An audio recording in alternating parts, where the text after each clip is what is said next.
And we're live. Good morning, everyone. Content provided at the event is for general information only, not intended to provide specific advice or recommendations for any individual.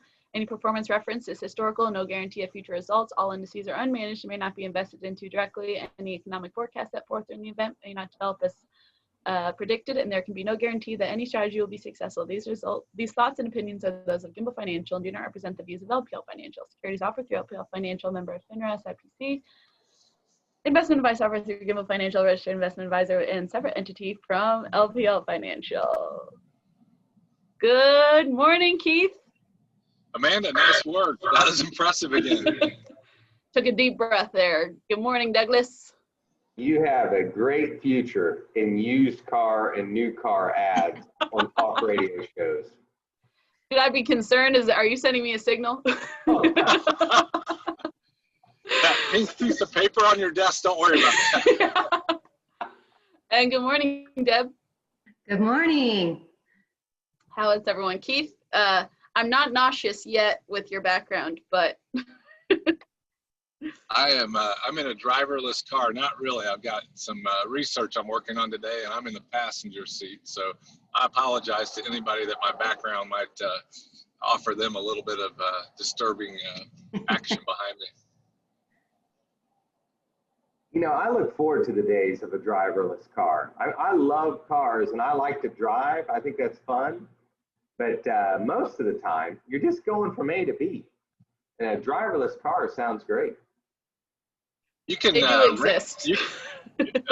You can rent your driverless car, right? Like while you're sleeping, somebody else borrows it. Isn't that what they do? Is that what it is? Yeah, I think that's what happens. You do an Uber without a person driving it, so somebody can click on your driverless car and it shows up and drives them around while you're sleeping and helps with your car payment. They'll take my kids to school? Yeah, exactly. Before long, we won't even have to be parents. We can just turn the robots loose. Well, good morning, everybody. It has been another exciting week in the stock market, and we want to thank you for tuning in, as always, giving us some of your Friday before you kick off the weekend, and then also just thanks for doing business with us. If you're not doing business with us, why not? Feel free to jump in. We want to thank you for doing business with us and allowing us to walk through life with you from a financial standpoint, and from many other avenues as well. It's a blast to get to know your kids and your grandkids and the things that are important to you. And so on this show, we love to talk about the market. It's a hobby of ours. It's an interest of ours. It's our profession. We're constantly developing our skills on the marketplace. But we also just really enjoy doing life with you. And I was dropping my freshman in high school off today, and his first period class was English. How exciting, you know? And I asked him, I said, now when you walk in, what do you do? Do you even say hi to your teacher? Do you acknowledge your teacher exists, that he or she is even a human? and I was trying to give him some principles on this book right here. I know the team, guys, I've been bringing this book up, How to Win Friends and Influence People. And you can see this book is old. It's like yellow. But this is a book that just never goes out of style. I think this is a book that's desperately needed in 2020. Just treating people nice. You can go a long way if you just treat people nice and show them some dignity in life. And so I was encouraging LJ today just to start it off with, good morning, teacher. Do you drink coffee? Have you had your coffee? So anyway, if you're ever interested in dialoguing with me about this book, give me a call. I'd love to hear if you've gone through this book and if it's made an impact in how you do things. Love to hear from you on that. Doug, can I make a comment on that? Yeah. It's not the most important book in my life. There's a much more important book than that, but I would say that those principles probably allowed me to survive in this business, because I was such an extreme introvert that having gone through the Carnegie course back in '86, it enabled me to be able to even talk to you, our clients. So it was very beneficial in my career development and just my thought process of how to better communicate with people.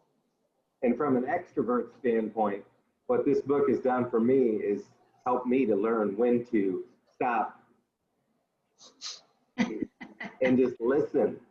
And so it really is a great book for different personality types. It's inspiring. Well, let's dive into the stock market. I'm going to share my screen with you guys, and I'm going to immediately jump into, oh, can you guys see that? What happened here? Hang on a second. There we go. Are we up and running, Amanda? Deb, do you see this? We are, I can see. Okay, yeah, my screen kind of blanked out there for a second. I wanted to show you guys this. This is an ETF, an exchange traded fund. And the way I like to think of an ETF or an exchange traded fund is many times it will mirror an index. It tries to get close. Or maybe an ETF will have a specialty sleeve of the market or the economy. And so this one is the Invesco QQQ. And what it tries to do is— And we're not recommending this. We don't recommend anything. Okay. We're not on the show anyway. Yeah. We're going to talk about ETFs. We're going to talk about stocks in this show. But yes, you got to do your own homework. You got to talk with your financial advisor about it because it may not be suitable for you and the timing just might not be right. But this for educational purposes right here. And so the Invesco QQQ, what it is this is trying to capture really the best or the top 100 companies in the NASDAQ. We've talked about the NASDAQ several times, but I wanted to highlight this one in particular because I had a great phone call with a client this week, and she was wanting to buy more Apple stock. Apple stock has just gone through the roof. It's been unbelievable. It's something that's probably talked about on all the investment shows, Apple, Tesla, whatever's hot. And when you own an index or something like this, you actually own shares of several stocks. And so this one, for example, this one owns about 12% of Apple. And so if you have an ETF in your portfolio and you want to know what's in it, just give us a buzz. I mean, you could always Google search it, but Keith he's even faster than Google. He can tell you what's in it, and if he doesn't know, Deb will research it and we'll find out. So, can I restate something you said there? Sure. Yeah, 12% of that portfolio is in Apple. It does not own 12% of Apple. That's right. Just clarifying it. Yeah, thank you. And so I'm going to switch gears now. Boy, my machine is really slow today, or maybe just the web page. Probably that portfolio had 8 or 9% of Apple, and that 12% has been the expansion of the appreciation over the last 6 months would be my guess. I don't know if you are for sure about that or not, Doug, but that's how it got to a 12% position, is that Apple did so well. Yeah, that's the beauty of ownership, is when it goes up, it expands what you own and the percentage of what you own. Here's a look at the NASDAQ. We've talked about the NASDAQ almost weekly since we started these calls. And as you can see, it's just been on an unbelievable growth rate here.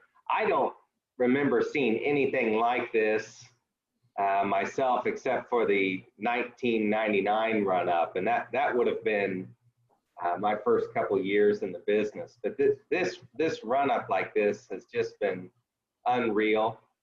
I think we've talked about on the show that we wouldn't be surprised to see it level off or even come back. This green line, if you can see the green, that represents the 21-day moving average. And that's really an important average for Keith and I to watch and pay attention to, especially when either individual stocks or indices have gone up like they have. This red line, this is the 50-day moving average. You can see we're well ahead of it. And then below the black is the 200. And so this has been a great run for the NASDAQ. The NASDAQ is primarily technology oriented. It also has some healthcare companies and just fast-paced growing companies. And so these are the ones that in a real optimistic marketplace are going to do quite well. You got anything else on the NASDAQ, Keith, before I switch to the S&P?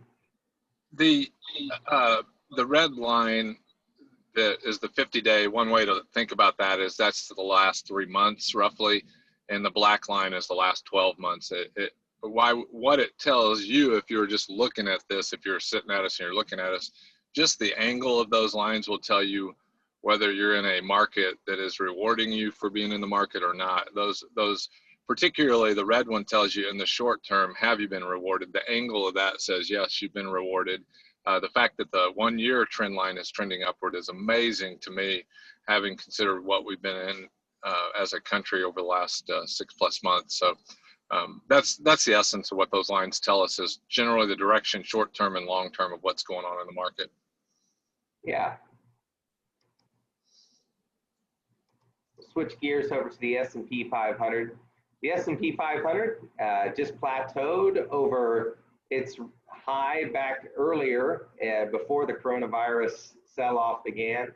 And it's been great to see. Keep in mind, the S&P 500 doesn't have as robust as a climb as the NASDAQ. It's going to have several different types of companies in it. Financial companies, banks, insurance companies, airlines, energy stocks. It's not just technology. However, it does own some of the high flyers. I mean, Apple is in the S&P 500. And so this one, although it's done extremely well, this is more of a blended index than the NASDAQ.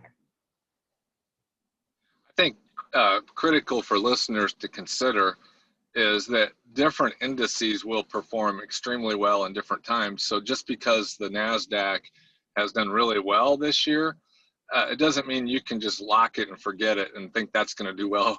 Because if you were to look at a 2000, I don't know if you can pull up a 2001 chart of the NASDAQ, Doug, for them, that'll give you a flavor of sometimes what goes up also has to transfer to another direction. But that's the same indice we were looking at a while ago. And if you change that, and if you change that to 2002, Doug, the date from 2001 to 2002 on that one you're looking at right there, you can see how that didn't just turn around and go up like this market. So the fact that we've been very fortunate in this market doesn't mean that it's safe to go outside. It just means it is required of us as your advisors to pay close attention to what's going on in the world. So that's probably the most brutal market I've lived through as an advisor.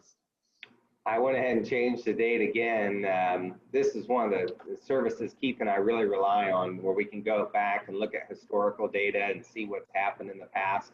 This is a snapshot of the NASDAQ QQQs back in August this time of 2009. And every client remembers, your kids remember the sell-off right here, 2008. And then the comeback that happened in the spring of 2009 and kept going. And so one of the things for us to just communicate with each other is, how do we feel about risk? And I know several of you have called in or sent emails. What are we doing about the upcoming election? What should we do with that? And you know, your peace of mind is really important. It's important for you. It's important for your spouse, your kids. It's important for us to know where you're feeling with markets, where you're feeling with the coronavirus, and what's making you tick today. And so when you can express these things and we can have these conversations, what it will help us do is make sure your portfolio is dialed in. Keith and I are constantly watching the markets, and with your investment portfolios, you know, we have places where we want to see it go. We also want to be able to give it room, but if it were to break some of those major moving averages, that's when we would start to take some actions. And so we've seen markets like this before. You you just never know what's to the right of the chart. And so just constantly listening to the market is why we do these exercises.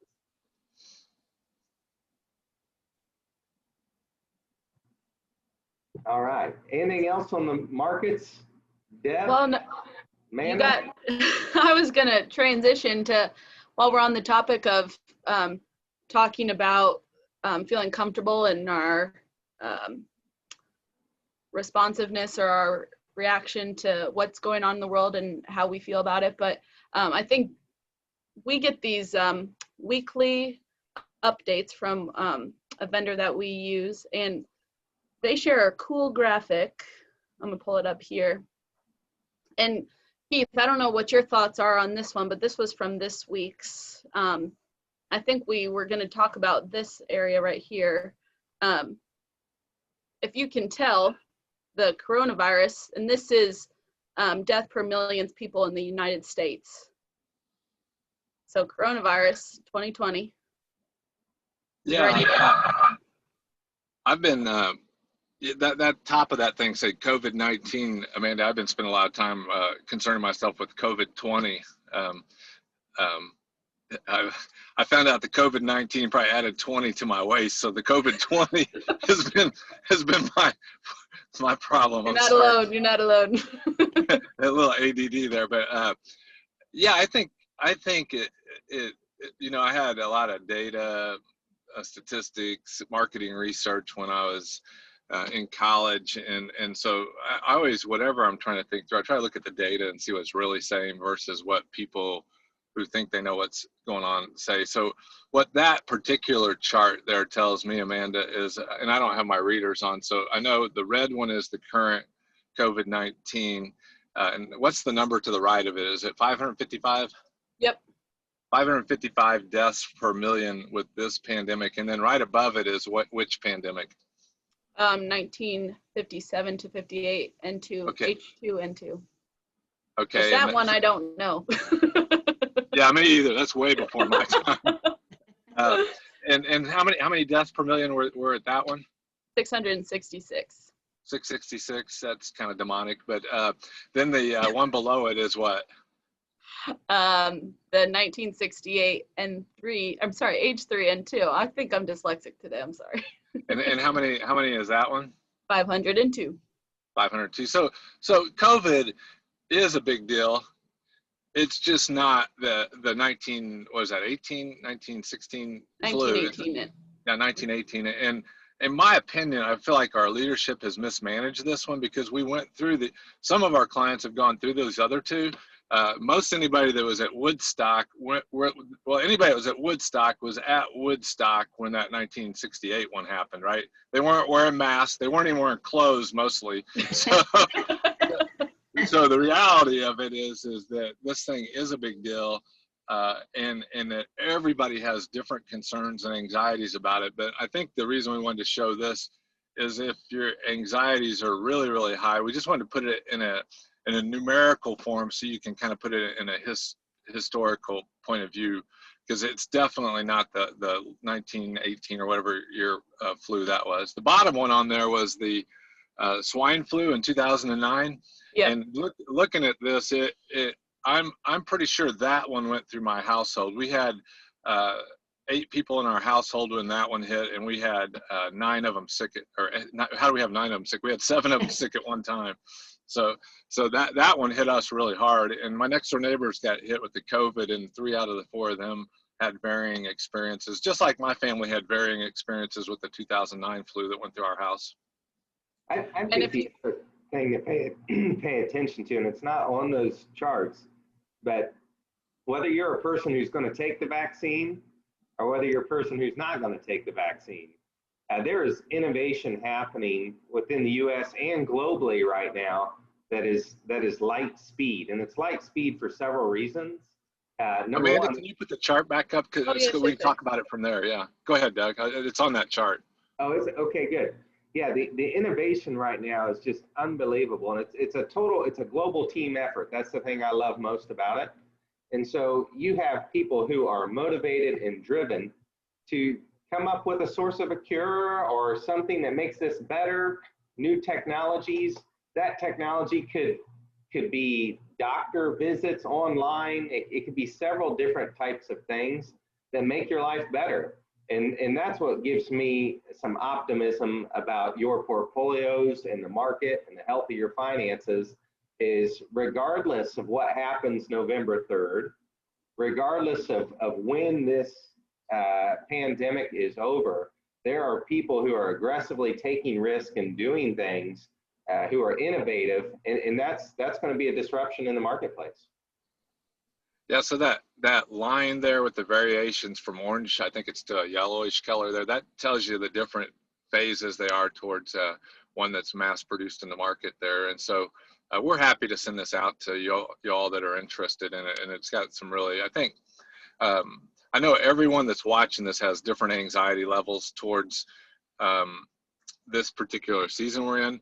But I was talking to one of our clients who's a nurse this morning, and anything we can do to help minimize your anxiety level, we just feel that just is part of our service. And what she is pointing out is depression itself makes your immune system less sustainable and able to even battle things like this. So don't get down in the dumps. If there's anything we do to encourage you on this thing, this data is just, to me, is optimistic. And so just to take time to look at it, I think is even healthy. So yeah, I think that's the importance of just kind of trying to think through it beyond just the emotional level. Yeah, that's very good. Keith, Doug, we had a letter, or we had a communication from Bill in Evansville asking us about inflation, and I just will give a quick kind of explanation of my view of inflation. I've lived through hyperinflation coming out of high school and into college, and it's not very pleasurable. And I've lived through much higher inflation than we have now that wasn't hyperinflation. But we were in a meeting with our friend Ken down in Louisville one time, and he asked us which is better, deflation or inflation. And I think that woke us both up, don't you? Yeah. Yeah, both of them have problems, and so it's a challenging thing. But inflation, generally speaking, is too much money chasing too few goods. That's what inflation is. And so when the Federal Reserve created all the money they did for the 2008 and 9 crisis, they created that money, but it never really found it into the hands of the consumers. It was locked up in the banking system, so it didn't create inflation. This particular crisis we're walking through as a country, they created money again. This time that money has gone past the banks into the hands of the consumers. You know, the $1,200 checks that were sent out, the PPP loans to the businesses, all these things, that's real money hitting the economy. And that's why, you know, if you're trying to call a plumber today, you may not be able to find a plumber because they're in high demand, because that's money being spent. So what that'll do is it'll push the plumbers' prices up because they can only go to so many houses at one time. And so, you know, the old saying, strike while the iron's hot, that's what they have to do. So all this money coming in, there's only so many goods and services, and it'll push those prices up. That's ordinary inflation. Hyperinflation, when you start seeing prices go through the roof at 15 to 20% a year, or even we've got a chart that I can send to clients that have an interest where it starts getting into those places like Venezuela, then those things are very, very dangerous to the people. And that type of hyperinflation is generally at the point where the entire country gives up hope for the leadership. And that's where hyperinflation, it's not too much money for too few goods. It just says we don't even trust your money anymore. And I don't think that's anything close to anything going on in the US. I think the inflation we have is the Federal Reserve printing more money. I think you probably can see that historically people have tried to protect themselves against inflation by buying precious metals like silver and gold, and we've seen those go up in price. Just recently, looking at some of the, one of the things I've watched for to see what, you know, generally is going on with inflation, I just watch a lot of the commodity prices of like foods and beverages and things like that, and those have been more deflationary until recently. Some of those things like soybean and corn prices are starting to go up a little bit, and that may be just more cyclical based on what's going on in the harvesting and production of those agricultural goods. So that's just a real basic idea of inflation. If you want more information, again, we can get you more on that. Yeah, thanks, Keith. And, you know, like I said earlier when we started the show, We're paying attention to the indexes, but we're also paying attention to the leading performers and leading stocks out there to help give us guidance on what's going on in the marketplace for you, for your portfolios. So again, feel free to reach out to us, give us a call, talk about risk in your portfolio, talk about opportunity. And if you want to just get out of the house, go for a walk, come on by Gimbal Financial. We'd love to show you the progress and what's going on here. It has been an absolute blast this summer to just see something new and to not see a completed project, but see something new that's happening and what can be. And definitely hope that's going on in your families. Hope that's going on with the things that you care about and the people you love. Anything else to add before we sign off for the week? I can't remember if I told everybody my my theme song for COVID or not on this show or not. Not to my recollection, no. Yeah, it's escaping me now. I'll have to give it to you next week, but I have a new song this week, and I'd encourage everybody to go find the YouTube on it. It's a Kenny Chesney song called Get Along. And I like one of the lines in that song. It says, scared to live and scared to die. And that's a horrible place to live. And so you don't have to live there. The essence of the song is get along with whoever you're with, enjoy who you're with, and get along with people. So that's my encouragement this weekend. See if you can't get along with somebody, listen to the video or watch the video. And I hope everybody has a great weekend. Likewise. Yes. Thanks, everyone. Good thing I enjoy you all. I'll see you guys soon. Thanks. Bye-bye. Bye.